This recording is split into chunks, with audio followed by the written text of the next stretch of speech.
Non, mais Jess est humoriste, je sais que ça paraît pas. Elle a plus l'air d'une ancienne candidate de 16 ans et enceinte. D'ailleurs, Jess, t'as le look d'une fille du Texas qui est venue au Québec pour avorter. Guillaume est bigenre. Ce que ça veut dire, c'est que Guillaume s'identifie comme une femme et comme un homme, des fois en même temps ou pas.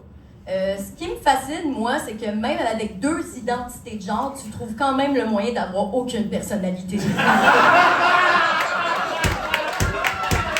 Guillaume fait du stand-up dans les deux sexes. Guillaume, t'étais pas drôle en gars, tu l'es pas plus en femme.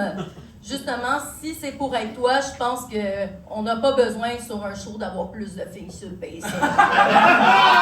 Jess a récemment fait des démarches pour avoir un diagnostic d'autisme. Et honnêtement, je te souhaite que ce soit positif, parce que comme ça, grâce à l'autisme, ta mère sera plus le seul spectre qui te hante. La plus grande peur, c'est de mourir.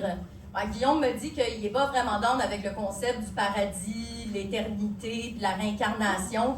En le fond, t'as pas peur de mourir, là, t'as juste peur que ça continue. Là. Mais en même temps, si j'étais toi, Guillaume, moi je m'inquiéterais pas parce que loser comme t'es, l'univers va jamais gaspiller une deuxième vie sur toi. Jess a passé des années à travailler à la belle province pour payer son DEP en coiffure. Jess, t'es la seule personne que je connais que sa route professionnelle ressemble à quelqu'un qui perd progressivement au trou de cul.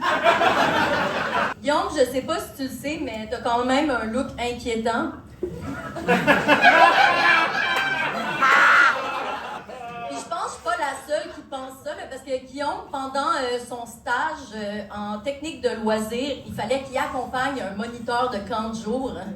D'après moi, la seule raison qu'ils voulaient pas te laisser tout seul avec des enfants, c'est que eux aussi ils trouvaient que t'avais l'air d'un pédophile. Là. Je dis que t'as l'air d'un pédophile, là, mais je sais que t'es pas un pédophile. C'est juste que, tu sais, mettons, si tu l'étais, il y a aucun de tes voisins qui se dirait « Ah ouais, j'étais tellement surpris, il avait tellement pas l'air de ça. » Jess a déjà fait le roast ici au bordel contre un de ses ex qui a passé ses 5 jokes à dire qu'elle était grosse. Je te rassure, Jess, t'es pas grosse, juste lourde. Guillaume, quand t'es Steph, tu dois te maquiller. D'ailleurs, je t'ai acheté un cadeau. Fait que ça s'appelle un lip liner. Je me suis dit que vu que tu te maquillais comme un enfant trisomique, ça serait peut-être plus facile pour toi, comme avec le dessin, de pas dépasser si c'était entre des lignes. Parce que moi, à chaque fois que je vois, je suis jamais sûre si tu t'es mis du rouge à lèvres ou tu sais juste pas comment manger du spaghetti. Le point positif, c'est que tu as réussi à battre le patriarcat parce que tu fais tellement peur que quand tu marches seul le soir, c'est les hommes qui craignent pour leur sécurité. Jess, j'espère que ce soir, le roast n'a pas été trop rough quand même. J'espère parce que j'aimerais pas ça que dans quelques semaines, on apprenne que tu vas enfin pouvoir fêter la fête des mères en présentiel. Donc... Et j'aimerais terminer parce que j'ai été très rough, honnêtement, avec ta mère. Je m'en excuse.